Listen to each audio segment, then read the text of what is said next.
നമസ്കാരം. ഇപ്പോൾ ചിലരൊക്കെ പറഞ്ഞു കിടക്കുന്നു തിരുവനന്തപുരം സ്ലാങ് എന്ന ഒരു സ്ലാങ് ഇല്ല എന്നും. അത് സുരാജ് വെഞ്ഞാറമ്മൂട് കളിയാക്കി പറയുന്നതെന്നാണ്. പക്ഷേ വെഞ്ഞാറമ്മൂട് ഭാഗത്ത് ഈ തിരുവനന്തപുരം സ്ലാങ് ഇല്ല. അവിടെ സംസാരിക്കുന്നൊരു ഭാഷയാണ് അമ്മക്ക്. നമ്മക്ക് എന്നുള്ളൊരു പറയാം അമ്മക്ക്. അമ്മക്ക് എന്നുള്ളൊരു വാക്ക് കേട്ടാൽ വെഞ്ഞാറമ്മൂടുകാരനാണ് അല്ലെങ്കിൽ നമുക്ക് ഊഹിക്കാം. പക്ഷേ തിരുവനന്തപുരം സ്ലാങ് അത് കൃത്യമായി ഉണ്ട്. തിരുവനന്തപുരം MC റോഡ് വട്ടപ്പാറ മുതൽ ഏകദേശം കന്യാകുമാരി വരെയുള്ള ഭാഗത്ത് സംസാരിക്കുന്ന ഒരു സ്ലാങ്ങാണ്. അതെൻ്റെ ബാല്യകാലത്തൊക്കെ ഞാൻ കൃത്യമായി അടിപൊളിയായിട്ട് കേട്ടിട്ടുണ്ട്.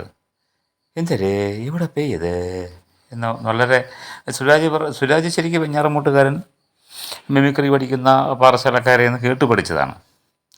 എൻ്റെ ബാല്യകാലത്ത് ഞാനത് വളരെ വ്യക്തമായി കേട്ടിട്ടുണ്ട്. ഇപ്പോഴൊക്കെ അവർ വളരെ കുറവാണ്. പക്ഷേ തിരുവനന്തപുരത്ത് സംബന്ധിച്ചിടത്തോളം പറയുകയാണെങ്കിൽ രാജകീയമായ രാജഭാഷ, സാധാരണക്കാർ സംസാരിക്കുന്ന വേറെ ഭാഷ, മറ്റു വിഭാഗക്കാർ സംസാരിക്കുന്ന ഭാഷ, പിന്നെ ഈ തിരുവനന്തപുരം സ്ലാങ് എന്നറിയപ്പെടുന്ന ഭാഷ, ഇതിൻ്റെ ഒരു പരിച്ഛേദം ഇപ്പോൾ തിരുവനന്തപുരത്ത് സംസാരിക്കുന്ന എല്ലാവരുടെയും വായിൽ അതുണ്ട് എന്നുള്ളത് യാഥാർത്ഥ്യം തന്നെയാണ്. റേഡിയോയിലേക്ക് വിളിക്കുമ്പോഴത്തേക്ക് ഞാൻ പോത്തൻകോട്ടെ നിന്നാണ് വിളിക്കുന്നത്, ഒരു പാട്ട് വെച്ച് തരുമോ, ഇങ്ങനെയൊക്കെയുള്ള സംസാരത്തിൽ തന്നെയാണ് വിളിക്കുന്നത്.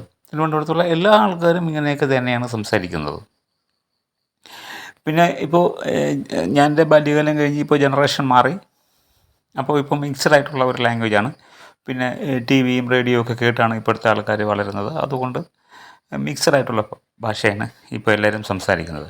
മുമ്പ് കോട്ടയം ഭാഷയാണ് അച്ചടി ഭാഷ എന്ന് പറയുമായിരുന്നു. അതിനുള്ള കാരണം എന്ന് പറഞ്ഞാൽ കോട്ടയത്ത് എന്നടാവേ എന്താടാവേ, ഓ എന്നാന്നേ പറ്റിയല്ല, ഇങ്ങനെ അവരെ സ്ലാങ് ചേർത്ത് മാത്രമേ അവർ സംസാരിക്കത്തുള്ളൂ. പക്ഷേ അത് അങ്ങനെ പറയാൻ കാരണമെന്ന് പറഞ്ഞാൽ അച്ചടി മാധ്യമങ്ങളെല്ലാം അന്നത്തെ കാലത്ത് കോട്ടയത്തായിരുന്നു. പത്രങ്ങളായിരുന്നാലും ശരി തന്നെ, ഭയങ്കര വാരികളായിരുന്നാലും ശരി തന്നെ, എല്ലാം കോട്ടയത്ത് നിന്നുള്ള പ്രസിദ്ധീകരണങ്ങളായിരുന്നു. അവരങ്ങനെ ഒരു പബ്ലിസിറ്റി നടത്തിയതുകൊണ്ടാണ് കോട്ടയം ഭാഷയാണ് അച്ചടി ഭാഷയെന്ന് വന്നത്. അത് കഴിഞ്ഞ് ദൃശ്യമാധ്യമങ്ങൾ തിരുവനന്തപുരത്തേക്ക് വന്നപ്പോഴത്തേക്ക് തിരുവനന്തപുരമാണ് അച്ചടി ഭാഷ എന്ന് വന്നു.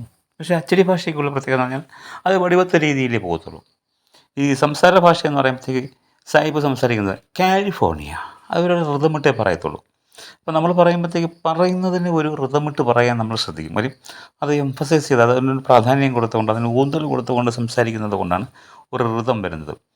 ഈ ലോകത്തിൻ്റെ എല്ലാ ഭാഗത്തും ഓരോ 15 കിലോമീറ്റർ കഴിയുമ്പോഴത്തേക്കും ഭാഷയ്ക്ക് ഇങ്ങനെ വ്യത്യാസം വരും. കാര്യം ഓരോരുത്തർ സംസാരിക്ക് ഓരോ ഋതമിട്ട് പോകുന്നു, പിന്നെ അവരതിനെ പിന്തുടർന്ന് പോകുന്നു. അങ്ങനെയാണ് ഒരു ഋതം വരുന്നത്.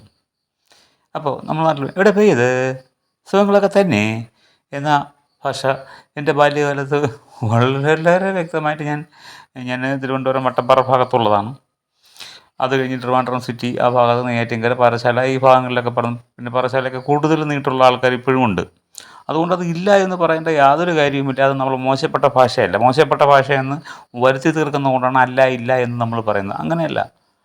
അപ്പോൾ നമ്മളിപ്പോൾ തിരുവനന്തപുരത്തുകാരാണ് അല്ലെങ്കിൽ ഇന്ന് ഈ ഭാഷ സംസാരിക്കുന്ന ആൾക്കാരാണ് ലോകം പിടിച്ചെടുത്തുന്നതെങ്കിൽ ലോകത്തുള്ള എല്ലാ സായിപ്പന്മാരും തള്ളേ നമുക്കൊരു ബഞ്ച് വെള്ളമൊക്കെ കുടിച്ചിട്ട് പോവാം, അങ്ങനെ സംസാരിക്കുള്ളായിരുന്നു. അത് പഠിക്കാനായിട്ട് എല്ലാവരും ഇഷ്ടപ്പെടുകയും ചെയ്യുന്നു. ഓ നമുക്കൊരു ബഞ്ചിയൊക്കെ കുടിച്ചിട്ട് കാര്യങ്ങളൊക്കെ പറഞ്ഞിട്ടൊക്കെ പെയ്യാ പോരെ എന്ന് പറഞ്ഞ് കിടക്കുന്ന ആൾക്കാരുണ്ടാകുമായിരുന്നു. അപ്പോൾ അതൊരു കുറ്റമല്ല. അത് നമ്മുടെ ആൾക്കാർ മോശമാണെന്ന് മറ്റുള്ളവർ പറഞ്ഞ് കളിയാക്കുമ്പോഴാണ് ഈ പ്രശ്നം വരുന്നത്. ശരിക്കും പറഞ്ഞാൽ ഈ തിരുവനന്തപുരം ഭാഷയെ നിലനിർത്താനായിട്ട് നമുക്ക് എന്തെങ്കിലും ശ്രമിക്കണമെന്നാണ് എൻ്റെ ആഗ്രഹം. അതിനുവേണ്ടി ഞങ്ങൾ കലാവിഭാഗത്തിൽ വിശ്വചൈതന്യ ട്രസ്റ്റിൻ്റെ കലാവിഭാഗത്തിൽ തിരുവനന്തപുരം സ്ലാങ്ങിന് ഒരു പ്രത്യേക പ്രാധാന്യം കൊടുത്തുകൊണ്ട് ഇതിവിടെ നിലവിലിരുന്ന ഭാഷയാണ്, ഇത് സംസാരിച്ച് കഴിഞ്ഞാൽ നല്ലതാണ് എന്നുള്ള രീതിയിലും ഈ ഭാഷയുടെ ഈ സ്ലാങ്ങിൻ്റെ പ്രയോഗങ്ങളെക്കുറിച്ചൊക്കെ കൂടുതൽ വ്യക്തമായി പരിചയപ്പെടുത്തുന്നതായിരിക്കും. ഇതൊരിക്കലും മോശപ്പെട്ട ഭാഷയല്ല.